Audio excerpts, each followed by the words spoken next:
Okay, I have a very intriguing title. Um, the three unmovable symbols and the three permanent position in music theory. So I was trying to find the best title. So I chose both. I picked both. Now, here's my reasoning. When you go to the staff, music staff,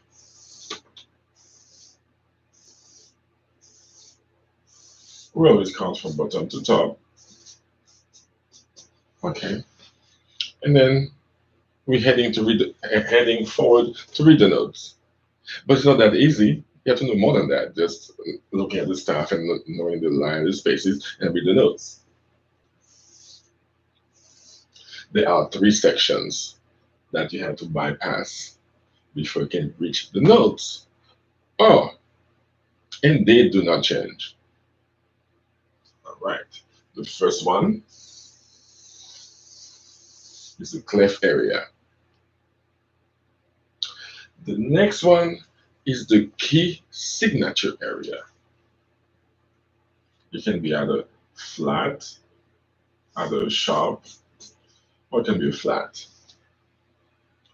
Then you have the time signature. So those three sections here, you have to know about them first before you can reach the note that is over here. You have to know that. You have to know the three first. You have to bypass this section. If you have no clue what's going on here, we have a hard time with our music. Yeah. And those do not change. They're always there. Huh. Okay, so the three are the first one is the clef. The next one is the key signature. I need to know what key I have to play.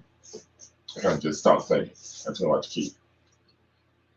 Am I playing in sharps or am I playing flats? I don't know which one it is until I know the second part. Hmm. And then the last one is the time signature.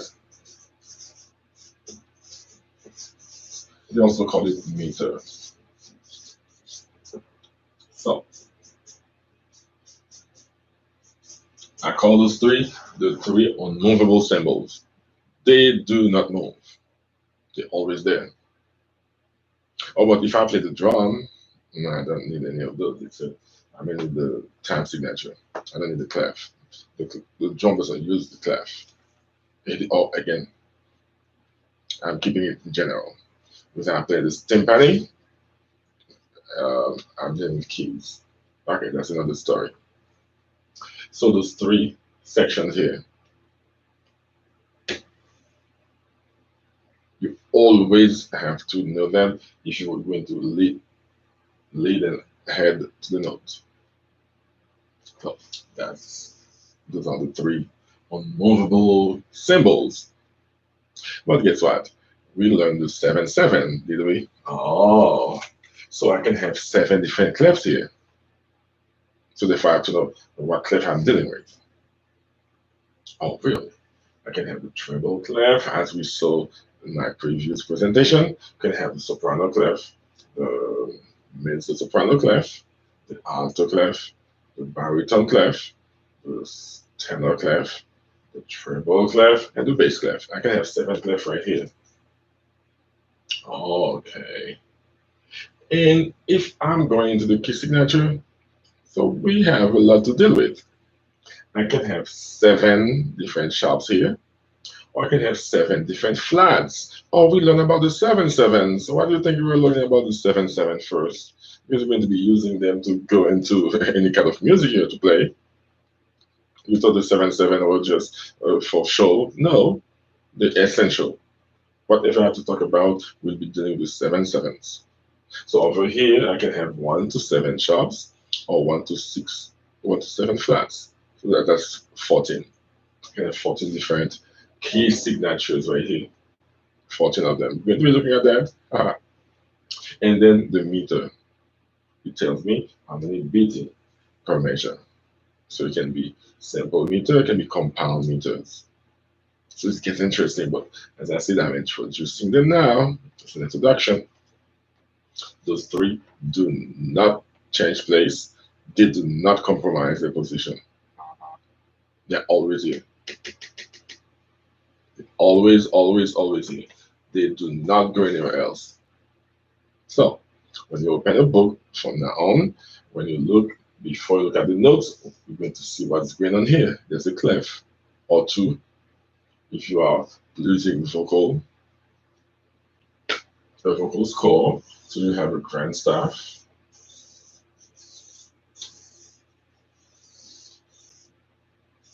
You may have a bass clef. You can also have a treble clef there too. Can be some other clefs. So therefore, you have to know the first section of what's going on, what you're dealing with. Okay, and that doesn't change. And next, you have to find out, oh, what key are we playing? Are we singing that song? You have to know what key we have. Or if I have one sharp here, and I have one sharp there. Okay, 4/4, and I have a 4/4 here too. The two different clefs have, and then that's the grand staff. And the grand staff is indicated by a bracket. It tells that all the notes are read from vertical to horizontal.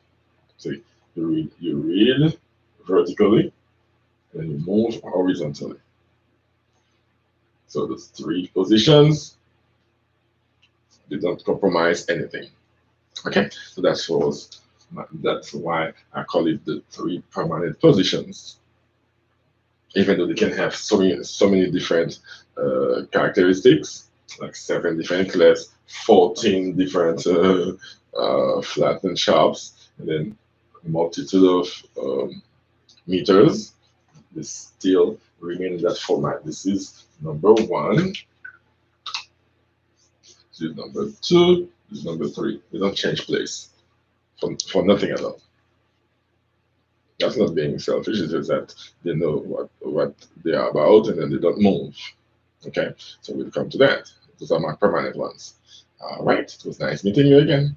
I hope you enjoyed that. See you next time.